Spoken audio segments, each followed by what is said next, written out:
Welcome to part 3 of section 4.3. Here we're going to be learning about the second derivative test for relative extrema.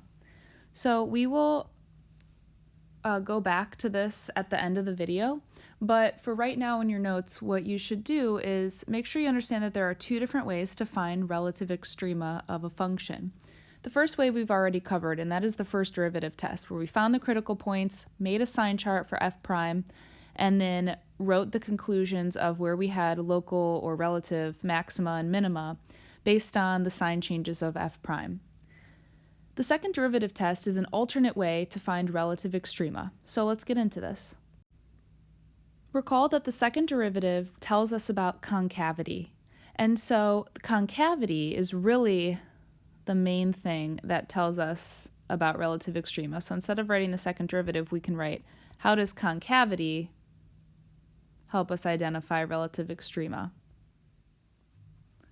Well, if we have a critical point, what we can do is determine whether or not our concavity is up or down at that point.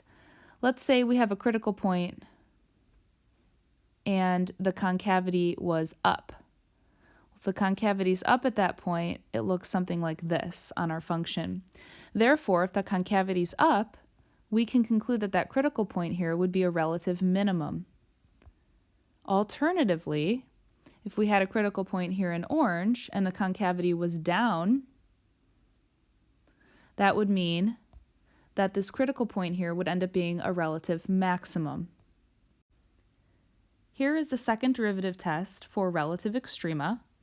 I sort of broke apart each part of this into finding the critical point, how the concavity affects it, and then the conclusion. So our first part is that if we have a critical point, if f prime of c is 0, and f double prime of c is negative, that means it's concave down, then f has a relative maximum at x equals c, which we saw on the previous page. Concave down looks like this, and therefore it would be a relative max. The second part is just the opposite. If once again we have our first derivative at c equals 0, so a critical point, and our concavity is up in this case, if the second derivative is positive, then we have a relative minimum at that point c. And that is because concave up looks like this, and it would end up being a relative minimum. So this is just an alternate way for finding relative extrema using the second derivative instead of solely the first derivative. Let's do an example, and let's use the second derivative test to find the relative extrema of this cubic trinomial f of x. First thing that we want to do, once again, is the same thing as the first derivative test, which is find the critical points. So in order to find the critical points, we find f prime, and then we'll set it to 0. Finding f prime here, we'll end up getting 3x squared minus 12. And then we will factor the 3 out here. We'll be left with x squared minus 4. That's a difference of squares. So it's x plus 2 and x minus 2. We have 3 factors, but only 2 of them involve x. So this 3 is not going to provide us with any solution, so we don't need to set it to 0. So if x plus 2 equals 0 and x minus 2 equals 0, therefore our critical points are x equals negative 2 and positive 2. So if this was the first derivative test, we would make a number line here and just solely use the first derivative. However, in the second derivative test, what we need to do is determine the concavity at those points. So our two critical points again are negative 2 and 2. And so we want to first determine the sign of the second derivative at each one. So we need to first find the second derivative. So f double prime, we need to find the derivative of f prime. So it's going to be 6x. So let's plug in our critical points. So we want to plug in negative 2, and we'll get negative 12. And then we'll plug in, and again, we just care about the sign of the second derivative, so you could write negative 12 here for plugging in negative 2. I just care that it's negative because that tells us it's concave down there. But either way, I just like to write the negative or positive symbol. Makes it less confusing, I think, because we don't care about the actual number, just the sign. So plugging in 2, we'll have positive 12, so that means it's concave up there. So the last thing that we need to do is actually come to conclusions based on what we just found. So we know that since f prime of negative 2 is 0, so we have a critical number, and f prime, double prime of negative 2 is less than 0, it's negative, meaning it's concave down there. So if you ever want to do a quick drawing, it's concave down. That means that negative 2 is where a relative maximum occurs. Then, since again we have a critical point at 2, meaning the first derivative is 0 there, and f double prime at 2 is positive, that means it's concave up there. And again, if you need to do a quick drawing, concave up looks like that. So that means there's a relative minimum at that critical point too. So there's a relative minimum at x equals 2. Again, the actual minimum and maximum values can be found by plugging negative 2 and 2 into this. But let's take a look at Desmos just to make sure that we had this correct. So here is the graph of our original function, f of x, our cubic. We can see at negative 2, 11, we have our relative maximum. And we can see that at 2, negative 21, we have our relative minimum. So our second derivative test, again, is an alternate way to quickly find the relative extrema. And it is just an alternate way of finding relative extrema compared to the first derivative test. It uses the ideas of concavity to determine whether or not our graph is concave down, meaning that critical point would be a relative maximum, versus when the graph is concave up, meaning our graph would be there'd be a relative minimum there.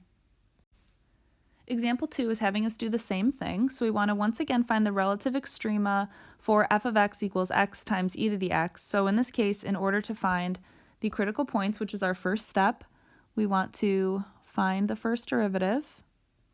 And because this is a product, we do need to use the product rule. So our u is x and our v is e to the x. Therefore, our u is just 1, u prime is 1, and our v prime is e to the x, since e to the x is its own derivative. So we'll have x times e to the x plus 1 times e to the x. Setting it to 0 and factoring, we can take an e to the x out, and we'll have x plus 1. E to the x is never 0. So since it's never equal to 0, it's always a positive number. We don't get any solutions from that. And then over here, setting our other factor to 0, we'll get the only critical point of negative 1. So negative 1 is our only critical point. Then our next step is to determine the sign of f prime, aka the concavity, at each critical point. So this problem is probably a little more annoying, just because finding the second derivative might be just more annoying than using the first derivative test. Whereas in our first example, I think it was probably easier to do the second derivative test, so it just really depends.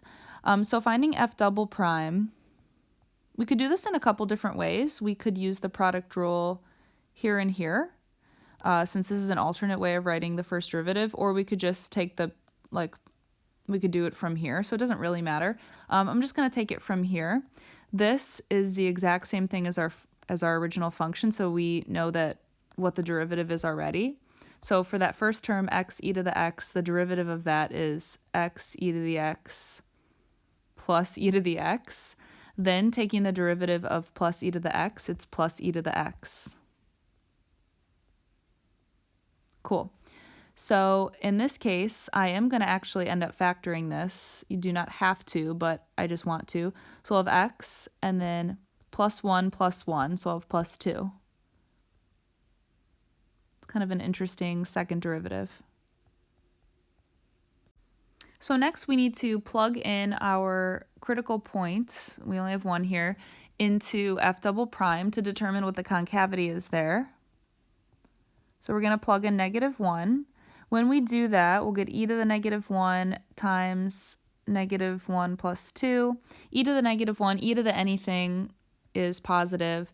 So it's just 1 over e. So it's a positive number, and then this is also a positive number. So our output is positive. So because of that, we are concave up there. So concave up looks like that. So that would produce a relative minimum.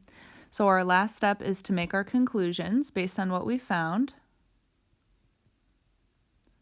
So our conclusion is that we have a relative minimum at x equals -1 because f prime of -1 equals 0. It's a critical number or critical point, and f double prime, oops, should have put -1, f double prime of -1 is positive.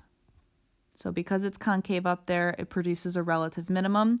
It kind of seems backwards that concave up would produce a minimum, but I always like to just sketch it real quick to make sure we're concluding correctly. So let's take a look at Desmos to just double check. This one is a little bit harder to kind of make those conclusions just solely based off the graph. I did zoom in quite a bit, and I used this like feature to make it look better with a minimum of x and y values and step values.